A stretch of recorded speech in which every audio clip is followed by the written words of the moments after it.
તલાટીનો syllabus જોઈ શકો છો, જેમાં ભૂગોળ છે. ભૂગોળના એટલા બધા મુદ્દાઓ છે તે આપેલા છે. આમાંથી આપણે એક પછી એક બધા જ મુદ્દાઓ છે તે આમાં આવરી લઈશું.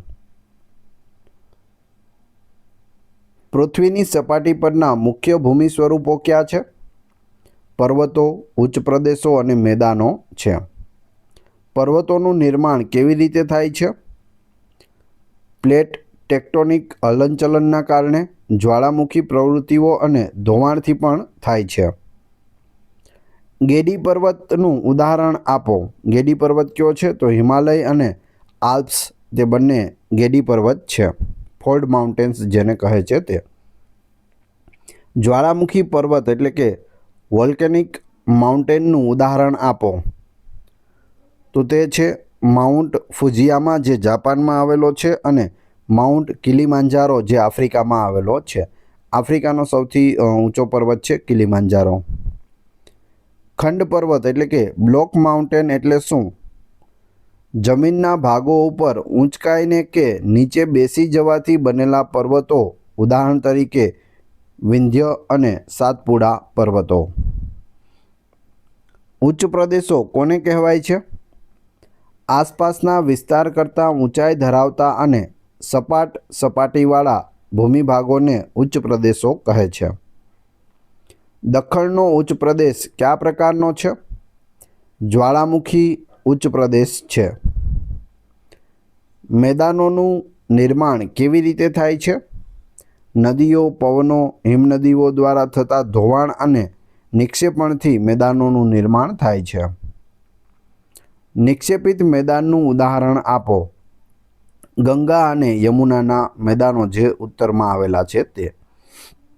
પૃથ્વી પર સૌથી ઊંચો પર્વત કયો છે? હિમાલય છે અને તેમાંનું શિખર માઉન્ટ એવરેસ્ટ છે તે સૌથી ઊંચું છે. પૃથ્વી પર સૌથી મોટો ઉચ્ચ પ્રદેશ કયો છે? તિબેટનો ઉચ્ચ પ્રદેશ. રણ પ્રદેશો કયા પ્રકારના ભૂમિ સ્વરૂપો છે? મેદાની વિસ્તાર છે. ભારતના રણ પ્રદેશનું નામ શું છે? થારનું રણ છે.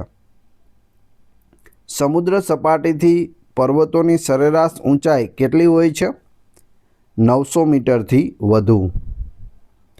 ફાટખીણ એટલે કે રિફ્ટ વેલી એટલે શું? પૃથ્વીના પોપડામાં તિરાડ પડવાથી બનેલી ખીણને રિફ્ટ વેલી કહે છે. ફાટખીણનું ઉદાહરણ આપો. નર્મદા અને તાપી નદીની ખીણ છે તેને રિફ્ટ વેલી કહે છે. દ્વીપ સમૂહ એટલે શું? એકબીજાની નજીક આવેલા ટાપુઓનો સમૂહ તેને દ્વીપ સમૂહ કહે છે. દ્વીપ સમૂહનું ઉદાહરણ આપો. અંડમાન અને નિકોબાર એ સિવાય લક્ષદ્વીપ એ બધા દ્વીપ સમૂહો છે. ભૂશિર એટલે શું? જમીનનો સાંકડો ભાગ જે સમુદ્રમાં લંબાયેલો હોય તેને ભૂશિર કહે છે. જમીનનો કોઈ ભાગ છે અને તે આ રીતે સમુદ્રની અંદર લંબાવેલો હોય, જતો હોય, તેને શું કહેવાય? ભૂશિર કહેવાય. ભૂશિરનું ઉદાહરણ આપો. કેપ કોમોરિન જે કન્યાકુમારીમાં આવેલું છે તે એક ભૂશિર છે. વાતાવરણ એટલે શું? પૃથ્વીની આસપાસ વીંટળાયેલું હવા અને વાયુઓનું આવરણને વાતાવરણ કહે છે. વાતાવરણમાં કયા મુખ્ય વાયુઓ છે? નાઇટ્રોજન, ઓક્સિજન અને ઓર્ગોન આ 3 વાયુઓ મુખ્ય હોય છે. સૌથી વધુ પ્રમાણમાં 78% નાઇટ્રોજન છે અને 21% ઓક્સિજન છે. વાતાવરણમાં નાઇટ્રોજનનું પ્રમાણ કેટલું છે? તો 78% નાઇટ્રોજન રહેલું છે. વાતાવરણમાં ઓક્સિજનનું પ્રમાણ કેટલું છે? 21% હોય છે. ઓઝોન સ્તર વાતાવરણના કયા સ્તરમાં આવેલો છે? સ્ટ્રેટોસ્ફિયર એટલે કે સમતાપ આવરણમાં આવેલું છે ઓઝોન સ્તર. વાતાવરણનો સૌથી નીચેનો સ્તર કયો છે?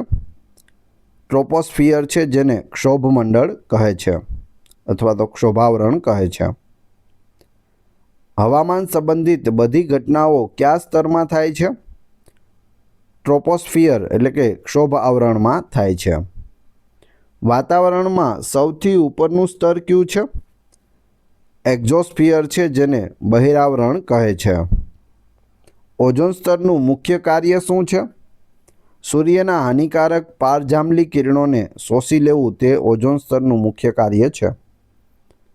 વાતાવરણના કયા સ્તરમાં હવા પાતળી હોય છે? ઊંચા સ્તરોમાં, જેમ કે એક્ઝોસ્ફિયરમાં હવા છે તે એકદમ પાતળી હોય છે. વાતાવરણમાં કાર્બન ડાયોક્સાઇડનું પ્રમાણ કેટલું છે? 0.03 થી 0.04% સુધી રહેલું છે, એટલે કે 0.03 યાદ રાખજો. ગ્રીનહાઉસ અસર માટે કયો વાયુ મુખ્યત્વે જવાબદાર છે? કાર્બન ડાયોક્સાઇડ જવાબદાર છે. વાતાવરણના કયા સ્તરમાં તાપમાન વધે છે? સ્ટ્રેટોસ્ફિયર અને થર્મોસ્ફિયરમાં તાપમાન વધે છે. વાતાવરણના કયા સ્તરમાં રેડિયો તરંગો પરાવર્તિત થાય છે? આયનોસ્ફિયર, જે થર્મોસ્ફિયરનો એક ભાગ છે. આયનોસ્ફિયરનું બીજું નામ શું છે? થર્મોસ્ફિયર છે. વાતાવરણમાં પાણીની બાષ્પનું પ્રમાણ કેટલું હોય છે? 0 થી 4% સુધી હોય છે. ગ્લોબલ વોર્મિંગ માટે કયા વાયુઓ જવાબદાર છે? કાર્બન ડાયોક્સાઇડ, મિથેન અને નાઇટ્રસ ઓક્સાઇડ જવાબદાર છે. વાતાવરણમાં ધૂળના રજકણોનું મુખ્ય કાર્ય શું છે? વરસાદના ટીપાં અને ઝાકળના કેન્દ્રો બનાવવા. પૃથ્વી પર સૂર્યના પ્રકાશનું વિખેરણ કયા કારણે થાય છે? વાતાવરણમાં રહેલા ધૂળના કણોને કારણે થાય છે. આબોહવા અને હવામાન વચ્ચે શું તફાવત છે? હવામાન એ ટૂંકા ગાળાની પરિસ્થિતિ છે, જ્યારે આબોહવા એ લાંબા ગાળાની સરેરાશ છે. આબોહવાને અસર કરતા મુખ્ય પરિબળો કયા છે? અક્ષાંશ, ઊંચાઈ, સમુદ્રથી અંતર, પવનો, સમુદ્ર પ્રવાહો વગેરે. વિષુવવૃત્ત પ્રદેશોમાં કેવા પ્રકારની આબોહવા હોય છે? ગરમ અને ભેજવાળી હોય છે. સમુદ્રથી દૂરના સ્થળોએ કેવા પ્રકારની આબોહવા હોય છે? ખંડીય આબોહવા, જેમાં ગરમી અને ઠંડીમાં મોટો તફાવત હોય છે. ચોમાસું એટલે શું? ઋતુ અનુસાર પવનની દિશા બદલાવી, તે જે રીતે પવનની દિશા બદલાય તો ત્યાં ચોમાસું આવી શકે. ભારતની આબોહવા કયા પ્રકારની છે? ઉષ્ણકટિબંધીય આબોહવા છે. પવનની દિશા કયા પરિબળથી નક્કી થાય છે? વાયુ દબાણના તફાવતથી નક્કી થાય છે. કયા પવનો ઋતુ પ્રમાણે પોતાની દિશા બદલે છે? મોસમી પવનો. ગરમ અને ઠંડા સમુદ્રી પ્રવાહોનો આબોહવા પર શું પ્રભાવ પડે છે? નજીકના ભૂમિ પ્રદેશોની આબોહવાને અસર કરે છે. વરસાદના મુખ્ય પ્રકારો કયા છે? સંવાહક, પર્વતીય અને ચક્રવાત વરસાદ. સંવાહક વરસાદ કયા પ્રદેશોમાં વધુ પડે છે? વિષુવવૃત્ત પ્રદેશોમાં વધુ પડે છે. પર્વતીય વરસાદ કેવી રીતે પડે છે? ભેજવાળા પવનો પર્વત સાથે અથડાઈને ઉપર ચઢે ત્યારે. ચક્રવાત એટલે શું? નીચા દબાણના કેન્દ્રની આસપાસ ફરતા પવનોને ચક્રવાત કહે છે. ટાયફૂન અને હરિકેન ક્યાં છે? ચક્રવાતના પ્રાદેશિક નામ છે ટાયફૂન અને હરિકેન. વાયુ દબાણ માપવા માટે કયું સાધન વપરાય છે? બેરોમીટર વપરાય છે. પવનની ગતિ માપવા માટે કયું સાધન વપરાય છે? એનિમોમીટર વપરાય છે. જો વાયુ દબાણ બેરોમીટર, પર પવનની ગતિ હોય તો એનિમોમીટર યાદ રાખજો. વાતાવરણની આબોહવા પર માનવ પ્રવૃત્તિઓનો શું પ્રભાવ પડે છે? ગ્રીનહાઉસ વાયુઓનું ઉત્સર્જન અને ગ્લોબલ વોર્મિંગ જેવા થાય છે. સમશીતોષ્ણ કટિબંધ કયા અક્ષાંશો વચ્ચે આવેલો છે?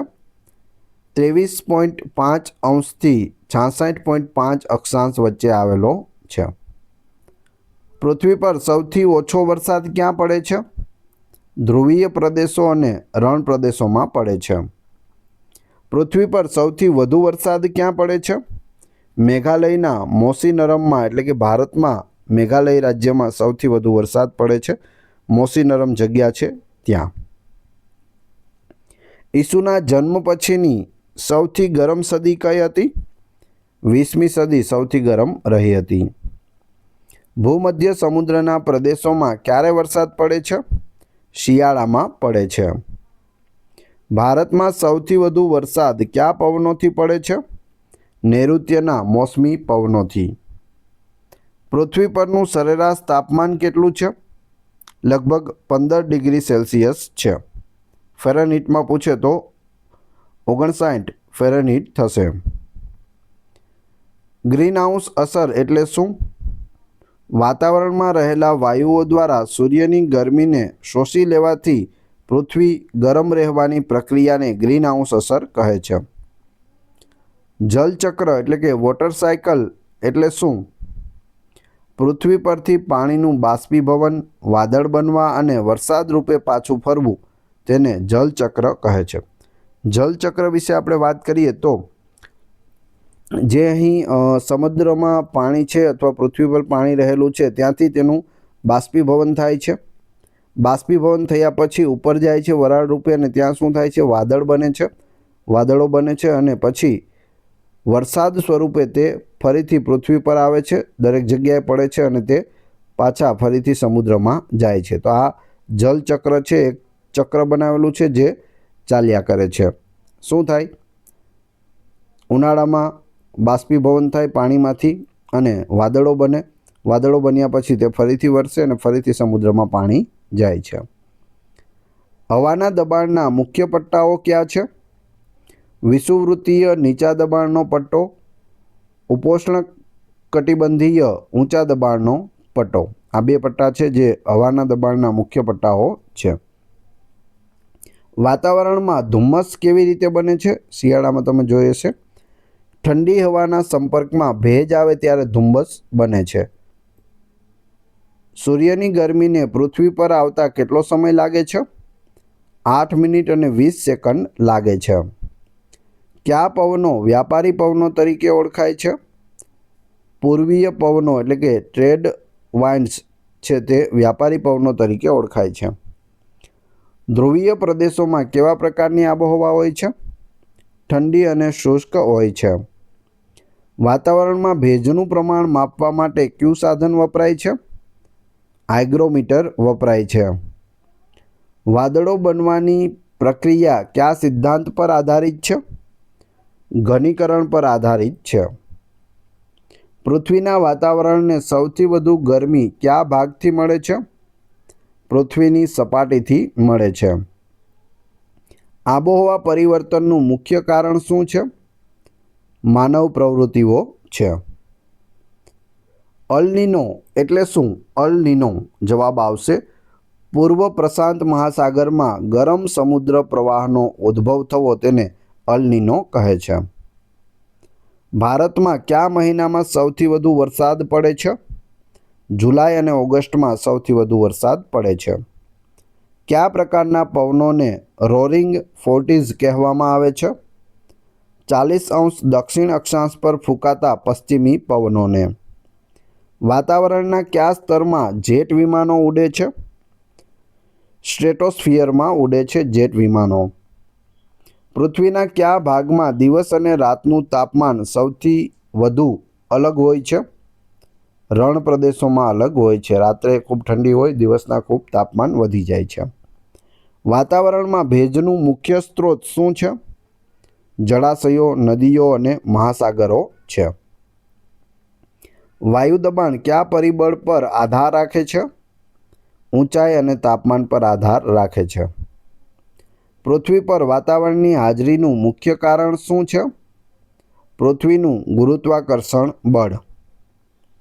ધૂળના કણો અને ધુમાડો કયા સ્તરમાં જોવા મળે છે? ટ્રોપોસ્ફિયરમાં જોવા મળે છે. ઉષ્ણકટિબંધીય ચક્રવાતનું નિર્માણ ક્યાં થાય છે? ગરમ સમુદ્રોમાં થાય છે. આબોહવામાં ફેરફારનું એક ઉદાહરણ આપો. ગ્લેશિયર પીગળવા તે આબોહવામાં ફેરફાર થવાનું એક ઉદાહરણ છે. ભારતમાં ચોમાસાની શરૂઆત કયા રાજ્યમાં થાય છે? કેરળ રાજ્યમાં થાય છે. વાતાવરણમાં ગરમીનું મુખ્ય માધ્યમ શું છે? કિરણોત્સર્ગ અને સંવહન. કયા વાયુને પૃથ્વીનું ધાબળું કહેવામાં આવે છે? કાર્બન ડાયોક્સાઇડને પૃથ્વીનું ધાબળું કહે છે. આબોહવાને આધારે પૃથ્વીને કેટલા ભાગમાં વહેંચી શકાય? ઉષ્ણકટિબંધીય, સમશીતોષ્ણ અને શીતકટિબંધીય 3 ભાગમાં વહેંચી શકાય. ઓઝોન સ્તરના ઘટાડાનું મુખ્ય કારણ શું છે? ક્લોરોફ્લોરોકાર્બન, CFC કાર્બન જે એસીમાં અને આપણા રેફ્રિજરેટરમાં છે તે લાગેલું હોય છે તેમાંથી નીકળે છે ક્લોરોફ્લોરોકાર્બન, CFC તેનું ટૂંકું નામ છે. પૃથ્વીના વાતાવરણની ગેરહાજરીમાં શું થાય છે? દિવસ અતિશય ગરમ અને રાત અતિશય ઠંડી બની જાય. જો પૃથ્વી ઉપર વાતાવરણ ન હોય તો શું થાય? તો દિવસ અતિશય ગરમ હોય, સૂર્યનો સીધો તાપ છે તે પૃથ્વી પર પડે એટલે આનું જે તાપમાન છે પૃથ્વીનું તે ખૂબ જ વધી જાય અને રાત્રે છે તે એકદમ અતિશય ઠંડી પડે, માઇનસમાં છે તે ચાલ્યું જાય. ભૂમધ્ય સમુદ્રની આબોહવાની વિશેષતા શું છે? ગરમ અને શુષ્ક ઉનાળો, હળવો અને ભેજવાળો શિયાળો. પવનના પ્રવાહો કયા નિયમથી નક્કી થાય છે? કોરિયોલિસ બળ છે તેનાથી નક્કી થાય છે. વરસાદની સરેરાશ ઊંચાઈ કયા સાધનથી માપવામાં આવે છે? રેન ગેજ દ્વારા માપવામાં આવે છે. વાતાવરણમાં નાઇટ્રોજનનું મુખ્ય કાર્ય શું છે? દહન ક્રિયાને નિયંત્રિત કરવું. ઉષ્ણકટિબંધીય પ્રદેશોમાં દિવસ રાતનું તાપમાન કેવું રહે છે? લગભગ સમાન રહે છે. વિશ્વમાં સૌથી મોટું રણ કયું છે? સહારાનું રણ છે. વાતાવરણના કયા સ્તરમાં ઉપગ્રહો મૂકવામાં આવે છે? એક્ઝોસ્ફિયરમાં ઉપગ્રહો છે તે મૂકવામાં આવે છે જે પૃથ્વીની ફરતે ફર્યા કરે છે. ઠંડા પ્રવાહો નજીકની જમીનને કેવી બનાવે છે? ઠંડી અને સૂકી બનાવે છે.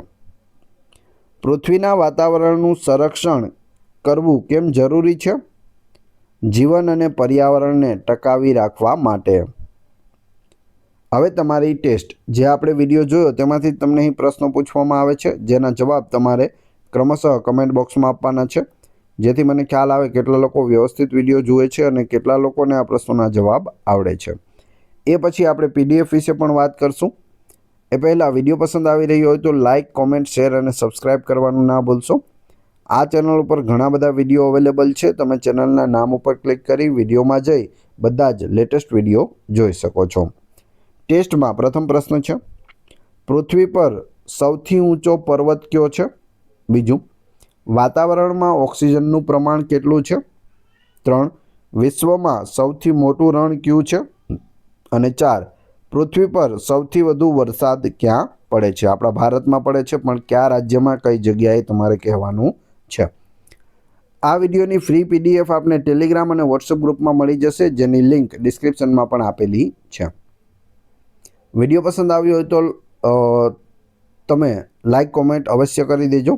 મળીએ છીએ નવા વિડીયોમાં. ધન્યવાદ.